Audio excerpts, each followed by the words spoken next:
Naimbitahan kami ni Kat sa Barako Fest para sa taon na to. Pero unfortunately wala si Kat kaya ako lang muna mag-isang umaten sa event na to. Samahan niyo ako at balikan natin kung ano nga ba yung mga nangyari nung araw na yon. Maagang nagsimula yung araw ko nito dahil meron akong lalaroan na game para sa Barako Fest. Pagdating namin sa venue medyo maliwanag na rin dahil medyo na traffic nga kami papunta doon. Pumunta muna ako sa registration para makapag-register. Tinanong lang nila yung pangalan ko para sigurado na isa nga talaga ako sa mga players ng larong to.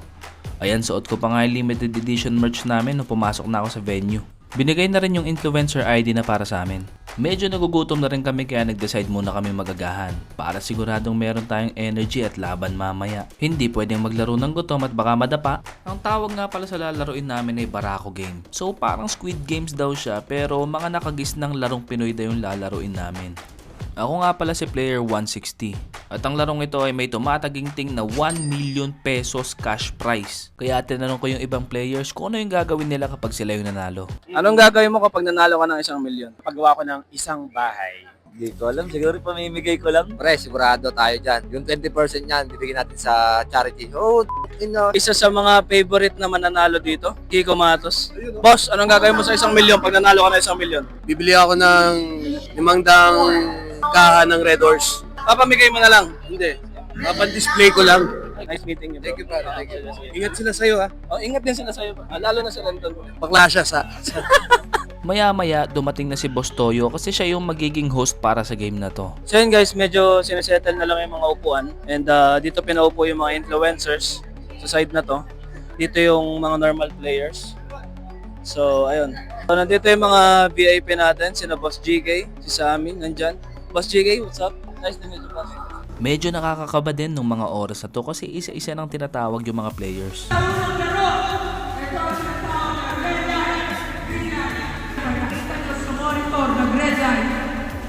Kailangan hindi kayo gumagalaw. Para sa unang laro, nilaro nga namin yung red light, green light. Pero may twist. Kasi imbis na tumatakbo lang kami, ay meron kaming suot na sako habang ginagawa ang challenge. Pagkatapos ng unang batch ng mga players, batch naman namin yung tinawag para magsimula sa challenge na to. Medyo maliit yung sako kaya ang strategy na ginamit ko dito ay nakatagilid na lang ako. Pero meron pa nga mga time na muntik na ako madapa habang ginagawa yung challenge na to. Pero at the end of game 1, medyo naging madali naman to at wala akong naging problema habang ginagawa ito. Hi guys! First game done. Not bad, not bad. Para maggrupo ng tag 5 miyembro. Binigyan nga kami ng instructions dito na maggrupo sa 5 para sa susunod na challenge. Pero paunahan lang makabuo ng grupo dito kaya naman yung mga mababagal, nako, natanggal din sila. Pero minsan masama rin maging medyo mabilis kasi dahil doon napunta tayo sa group 1. Nagsimula na nga ang sunod na laro at para sa larong ito ay group effort ang kailangan namin. Kapag hindi namin nagawa ang challenge sa loob ng given amount of time, matatalo at ma-out na ang grupo namin. Mabilis lang namin nagawa ang mga challenge mula sa pogs, touching, trumpo. Ngunit sa pang-apat na challenge ay doon kami nahirapan. Dahil ang isa sa aming player na si Player 300 ay hindi niya matamaan ang lata na papatamaan para sa tumbang preso. Kapag hindi natamaan ay kailangan kunin ulit ang tsinelas at bumalik sa initial position kung saan dapat ibabato ang tsinelas. Nakatali din yung paa naming 5 kaya nahihirapan talaga kaming kumilos lalong-lalo na kapag kukunin yung tsinelas tapos sa malayo na punta. Naubusan na nga kami ng oras at tuluyan na nga natalo ang aming team. Pero kahit ganun, kailangan pa rin natin tanggapin ang pagkatalo dahil hindi naman sa lahat ng pagkakataon mananalo tayo. Pero maya-maya meron ako nasagap na balita. Ayun guys, so temporarily out na kami kasi hindi namin natapos lahat ng challenge. Pero hopefully, sabi ni Boss Toyo, kapag wala daw nakagawa kahit isang team, pwede ulit kami pumasok para subukan yung challenge. Habang naghihintay, nakita ko nga itong si Kiko na nagpa-practice. Para sa 1 million, ano? Okay, nasa kamay, tuloy. So, officially done. May nakagawa na ng challenge. Kasama ko si Ken. Wala na. Pagkatapos ng laro ay nagpahinga muna kami saglit at pagdating ng 3:30 ng hapon, Papunta na kami sa venue kung saan gaganapin yung Content Creator Fest kasi mag-aayos kami ng booth doon. So nandito nga pala yung mga kasama ko at na-stuck kami sa traffic kaya tamang kanta na lang muna. Dito na kami sa mga booth. So ito yung booth namin. May naglahatag ng cup dyan. So, pero ito yung booth natin. Maya-maya isa-isa na naming inayos yung design na gagawin dun sa booth. Nilagay yung tarpaulin, naglagay ng kortina, nagpalobo ng mga lobo. At actually medyo nahirapan kami dito kasi iniisip namin Valentine's theme kasi February 14 kinabukasan. So hindi namin natapos nung gabing yun so nagpahinga muna kami at umuwi. Ngayon, day 2 na tayo. Naglakad kami papasok ng venue dahil hindi tinanggap ng mga marshals yung car pass namin at hindi rin namin alam kung bakit. Tinapos na namin yung booth dahil marami pa kami nakaschedule na gagawin para sa araw na to as part ng Content Creator Fest. Nagdatingan na rin pala yung iba pang mga content creators outside of Batangas na kasama namin sa event na to. Jai, Asuncion.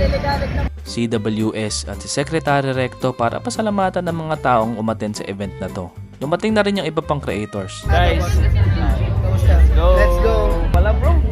Josh, magkatan Josh. Magkapangalan tayo sir. Joshua. Joshua din, pero Josh lang. One of the legend. Uy, grabe, parang tanda ako dun ha. Living legend. Living legend. Living legend. Ano pag legend, di ba makaibig? Ito living legend din to. Living legend. Oh, Yumi Garcia. Traffic na. Ano ba? Sobrang Latina. Oh, Latina. Alright. Pagkatapos ay medyo nagkakwentuhan muna kami ni Boss Dane tungkol sa content creation at sa buhay may love life. Napaka-humble at napakabait na tao. Maya-maya ay may gusto daw mag-message kay Kat. Hi Ate Kat, kamusta po? Sana po makapunta po kayo dito. Makita po namin kayo. Oh, punta daw kayo. Pagkatapos ay sumakay na kami sa service para makapunta na kami sa Rave Fest kung saan magkakaroon daw kami ng stage appearance. Kasabay natin dito sa service na to yung mga kapwa natin Batanggenyo content creators, pati sina Aga, si Joshua, si Jai, at marami pang iba.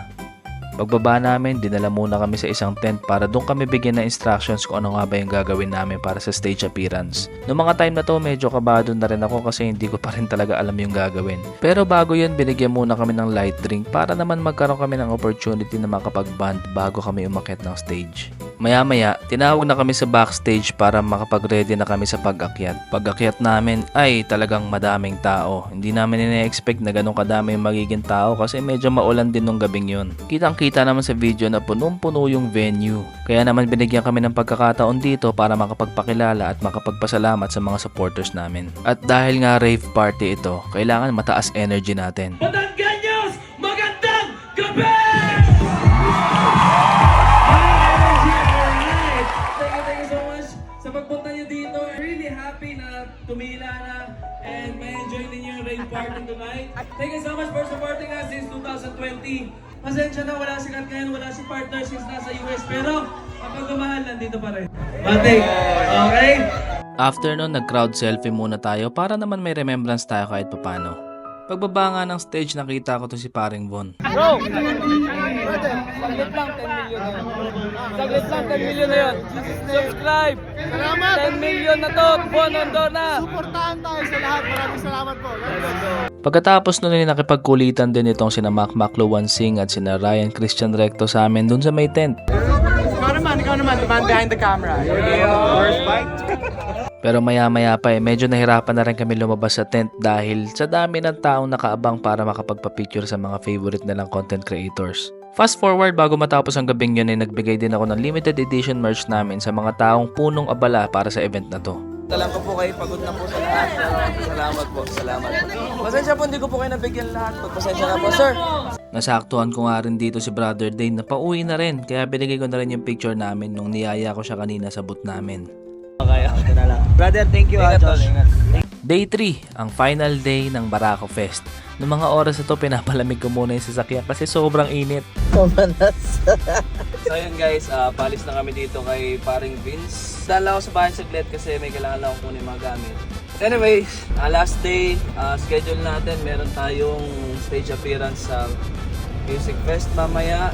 Ayun, so lalagpas pa tayo. Diretso ko dun par. Medyo nagpatanghali na nga kami nitong third day kasi nagpahinga muna kami kasi 2 araw na rin kami puyat. So ngayon medyo inabot kami ng traffic kasi hapon na. Pagdating namin doon talagang marami ng tao. 300 food stalls mga pre. Hindi kayo maubusan ng pagkain dito. 300 food stalls. Last day ng Baraka Fest, guys. Medyo madaming tao ngayon expected kasi weekend. Last day. Tapos lahat ng nandun sa website, sa invitation, pupunta ngayon, walang absent. Toro Fam, sina Vice Ganda, Showtime Family, nagbasketball na, Billionaire Gang, dami pa. Medyo hinapon na tayo kasi nagpahinga tayo ng konti. Kasi 2 days naman na tayong walang pahinga. Pero magiging worth it pa rin naman tong araw na to sigurado. Fast forward, pagkadating ko doon, sumakay na kami sa service para dalhin kami doon sa may VIP tent kung saan magi-stay yung mga performer and guests sa Barako Music Fest. So nandito kami sa VVIP tent.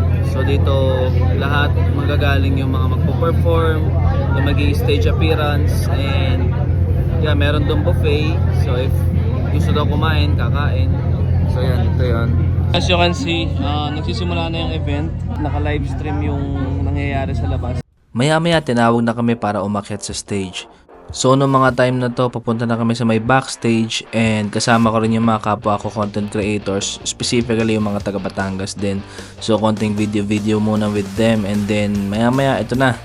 Tinawag na kami para mag-prepare, and medyo nakakakaba kasi masyadong malaki yung crowd during this time. So medyo malaki talaga yung crowd this time, and grabe din yung preparation sa stage na ginawa dito, napaka-solid.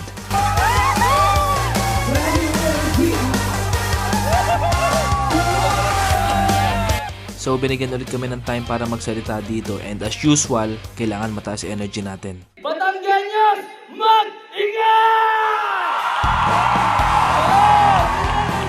Unfortunately, hindi ko pala natuloy yung pag-video during that time, and hindi ko na makita yung ibang part, kaya let's fast forward. So during this time, nag-crowd selfie and video muna para ma-feel natin yung moment. Kasama ko rin yung mga kapwa ko content creator din, and sayang talaga wala dito si Kat, kaya ako lang muna yung nakapag-greet and nakapag-thank you sa mga followers and supporters namin na nandun din sa event na yon. Akala ko tapos na, pero yun pala, isa rin ako sa mag-a-award sa mga kapwa ko Batanggenyo na sumali sa isang trade fest dito sa event. Here, our influencers will then present the award for our winners. Kasama ko dito si Dax, si Toots Batanggenyo, tsaka si Dennis Katapang. So kami yung mag-a-award dun sa nanalo. Pagkatapos nun, kumain muna kami. Tingnan nyo itong si Manuel ng Gora Lips. Ay, kung ilang ka? Bilang daw. Siya, ay tama na ko. Bilang daw yun. Bulusan eh. So tamang-tama, pagkatapos namin magsisigaw dun sa taas ng stage, meron naman palang pakain sa amin dito sa loob ng tent. So napakasarap ng mga hinain nila doon na pagkain, and kitang-kita nyo pa lang sa dami ng kanin kong kinuha, laban talaga. At pagkatapos namin kumain, dinala na kami dito sa may area namin kung saan kami manonood ng concert.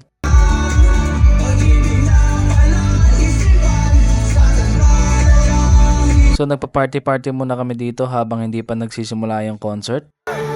Noong mga oras na to, mas lalong dumagsa yung dami ng tao. Talagang siksikan na kada sulok ng event. May pa-DJ pa.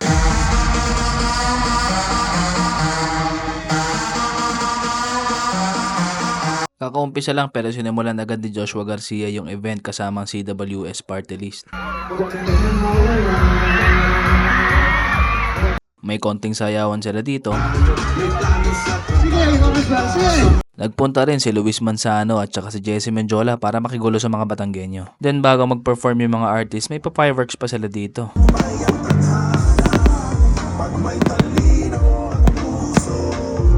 Medyo nangawit na ako kaya umupo muna ako dito sa gilid, pero hindi ko alam na bumababa pala yung mga performer at mga artista dito para mang-hype ng crowd. Maya-maya kumanta rin dito si Alex Gonzaga. Sa huli tayo pala sa isa't isa.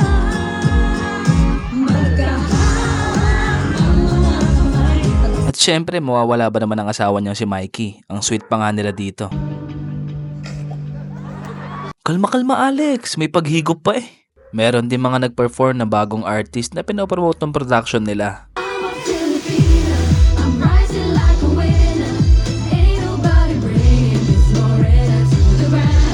May iba pang mga artista na nangharana din sa crowd noong mga time na to.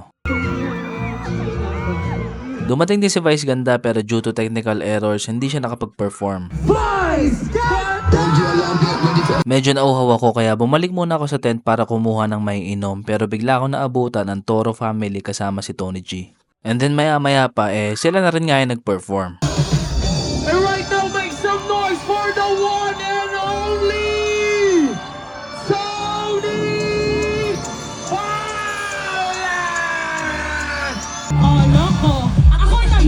sa umpisa. Kahit di mo ko pilitin. Kalimong Pero ang isa sa inaabangan ng lahat ay ang pagpe-perform ni Casey Tandingan.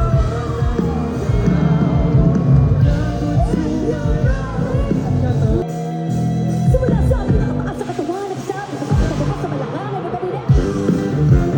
Shake it, let it go. Sinuwerte nga tayo dito dahil maganda-ganda yung video na nakuha natin dahil sa pwesto rin natin na napuntahan.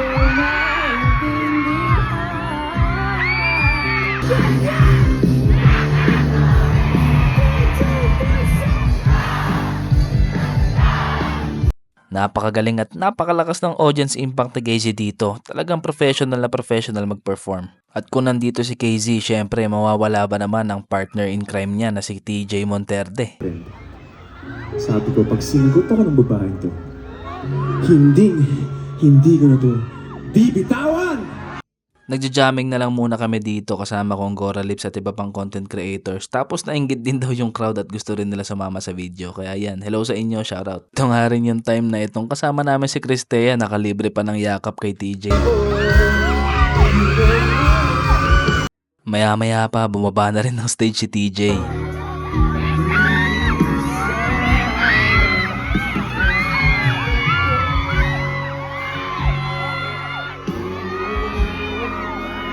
Tapos may libreng pakaway pa dito si TJ sa camera. And for their ending song kinanta na nila yung favorite at hot na hot nilang kanta na Palagi.